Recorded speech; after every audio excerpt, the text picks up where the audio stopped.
Guyyaa akkam jirtu kabajamtoota hordoftoota chaanalii keenyaa kun chaanalii keessan chaanalii mana keessan teessanii odeeffannoo fayyaa wayitaa guyyaa guyyaan argattanidha.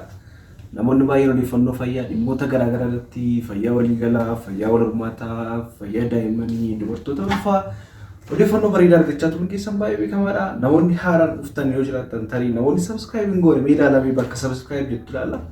Hin goone ta'ee subscribe gochuudhaan subscribe qofa gootu sun taane mallattoo bilbilaa tuquudhaan akka odeeffannoo fayyaa yeroo isiniif galu gochuu qabdu jechuudha. Egaa sagantaa keenya guyyaa irratti kan waliin ilaallu aaraamituuf beeksisuun barbaadu Dr. Nafyad Getuudha. Sagantaa keenya guyyaa irratti kan waliin ilaallu shamarran baay'een gaaffii isaan nu gaafatan keessaa tokko harma dubartootaa maaltu jigsa? Harma shamarranii. Akkuma beekamu dubartoonni kutaa qaama isaanii keessaa yeroo baay'ee sensitiif kan ta'ee fi baay'ee utuu miidhaan rangeen yeroo barbaadan keessaa qorannoon garaa garaa baase kan mirkaneessuuf funyaanii fi harma jedha. Egaa sababoota garaa garaa irraan kan ka'e harmi dubartootaa kufuu danda'a. Harmi dubartootaa jiguu danda'a jechuudha. Kanas immoo namoonni shamarran hin barbaanne jiru. Fakkeenyaaf sababa garaa garaa irraan kan ka'e dubartoonni tokko harma dhaabbataa barbaadu, harma kan baay'ee dhaabbatu jechuudha. Jechuun harmi baay'ee yommuu jiguttis immoo tokkoffaa umuriin deemee nu fakkeessuu danda'a jedhanii yaadu, akka nama heerume fakkeessuu danda'a jedhanii kan jedhan baay'een isaanii jiru jechuudha. Sagantaa keenya kutaa jalqabaa kana keessatti mee harma dubartootaa shamarranii maaltu jigsa? Qaqqabbii dhiiraa jigsa? Kan jedhamu waattuu ilaallaa hordofaa. Egaan akkuma beekamu harmi dubartootaa maashaa akkasumas coomaa ujummoowwan aannan baasan fi oomishan of keessatti qaba jechuudha. Sababa garaa garaan kan ka'e harmi dubartootaa jiguu danda'a.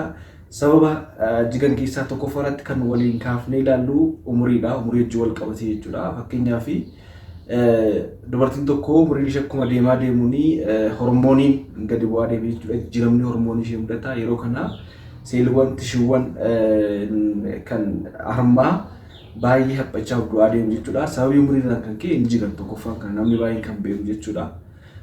Lammaffaa immoo harkisa lafaa. Akkuma beekamu harkisi lafaa 9.8 meetira per second square jennee baranneerra. Normaalii harkisni lafaa jira kan qaama keenya gara harkisu jechuudha. Harkisni lafaa jiraachuun isaa mataan isaa illee wantoota kanaaf nama saaxila jechuudha. Kun beekamaadha. Gravitational force yookiin wantoonni kan nama harkisan jiraachuun jechuudha. Kuni rakkoo kana fiduu danda'a jechuudha. Sadaffaa irratti aduu fi ho'a guddaadhaaf saaxilu. Fakkeenyaaf keessoo namoonni naannoo gammoojjii hamaa keessa jiraatan yookiin qullaa aduu keessaa fi ho'a keessa yeroo dheeraa taa'uun tishiiwwan yookiin seeliiwwan harmaa kuni akka isaan du'an yookiin immoo akka isaan miidhaman godha jechuudha. Kanaaf qullaa deemuun yookiin immoo harma keessan yeroo hundumaa namoonni dubartoonni tokko tokko harma isaanii baay'ee qullaa godhanii kan aduu rukuchiisaa deeman jiraachuu danda'u jechuudha. Kanaaf kun immoo rakkoo akkasiif nama saaxiluu danda'a yookiin immoo rakkoo jiguu harmaaf nama saaxiluu danda'a jechuudha. Aduudhaa fi ho'a guddaadhaaf saaxilu jechuudha. Inni arfaffaarra jiru tamboo xuuxuu yookiin immoo namoota tamboo aarsan bira yeroo dheeraaf taa'u. Akkuma beekamu keemikaalli tamboo keessa jiru effektii yookiin immoo dhiibbaa guddaa qaba jechuudha. Seeliiwwan tishuu harmaa irratti. Kanaaf tamboo xuuxuun barbaachisaa kan ta'an yookiin immoo tamboo xuuxuun kuni harma dubartootaa jigsuu akka danda'u gamnumaan isin beeksisuu barbaada jechuudha. Inni kan biraa furdina yookiin immoo ulfaatina qaamaa garmalee. Furdinni garmalee akkuma beekamu coomni yookiin faattiidha. Qaama keenya keessa kuufamurraa kan ka'e. Akkuma kana harma keessas immoo coomni yookiin faattiin ni kuufama jechuudha. Yeroo kana garmalee guddataan ni jigaa jechuudha. Yookiin immoo dense breast size kan jennu yookiin immoo harmi baay'ee tishuu hedduu yookiin immoo baay'ee density kufuu danda'a jechuudha. Kanaaf ulfaatina qaamaa garmalee rakkoo kanaaf nama saaxiluu danda'a waan ta'eef ulfaatina qaamaa barbaachisaadha. Inni kan biraa excessive weight loss kan jennu yookiin immoo ulfaatina qaamaa garmalee hir'isuu. Fakkeenyaaf dubartoonni tokko tokko kiiloo isaanii guddaa ta'e kiiloo 70 irraa gara kiiloo 40-50tti kan qannasan barbaadan jiru jechuudha. Yeroo kana ulfaatinni qaamaa garmalee yeroo tokkotti yoo hir'isame akkuma beekamu shuntuura harmi yookiin immoo qabduun harma kan qabu suni akka jiguu godha jechuudha. Kanaaf jiguu harmaatiif kan nama saaxilu keessaa yookiin kufuu harmaatiif nama saaxilu keessaa tokko isa kana jechuudha. Inni kan biraa inni Jaaffarratti ilaalu daa'ima gar malee da'uu yookiin immoo daa'ima gar malee dhaluu jechuudha. Daa'ima hedduu walitti aansee dhaluun hormooniin yeroo sana akka jeeqamaa deemu godha. Innis dhugaa deemti jechuudha. Kanaaf daa'ima hedduu dhaluun illee rakkoo kana nama saaxiluu danda'a jechuudha. Inni kan biraa yeroo baay'ee keessumaa shamarran biratti beekamaa kan ta'e qabduu harmaa yookiin immoo xuut maajaa kan jennu afaan Oromootiin qabduu harmaa kan jennu saayizii fiits hin taane uffachuun gaarii miti.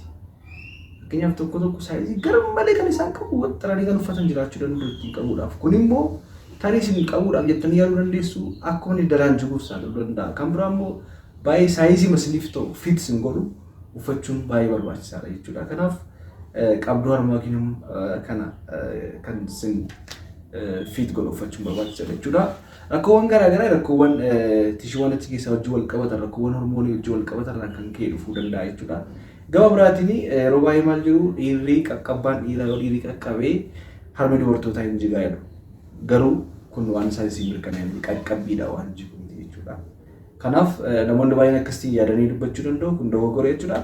Gama badumatti wantoonni kunniin kanneen irraa yoo eeggattan amma tokko tarii wantoonni irraa yoo eegganne tokko tokko jiraachuu danda'u. Fakkeenyaaf umuriidha. Umurii wanti godhamu jiru. Garuu wantoota amma jenne kana gabaabadhumatti baay'inaan kan immoo qorannoon garaagaraa kan mirkaneessu rakkoo kanaaf kan saaxilan keessaa ijoo kan ta'an warreen kana jechuudha. Kanaaf sochiiwwan qaamaa jiru. Sochiiwwan qaamaa tokko tokko sochiichuun barbaachisaadha. Kana jechuun barbaadeen waan dhaggeeffattaniif waan hordoftaniif fayyaa ta'aa. Subscribe, share utuun godhin boon cubboodha ulfaadha fayyaa nabila.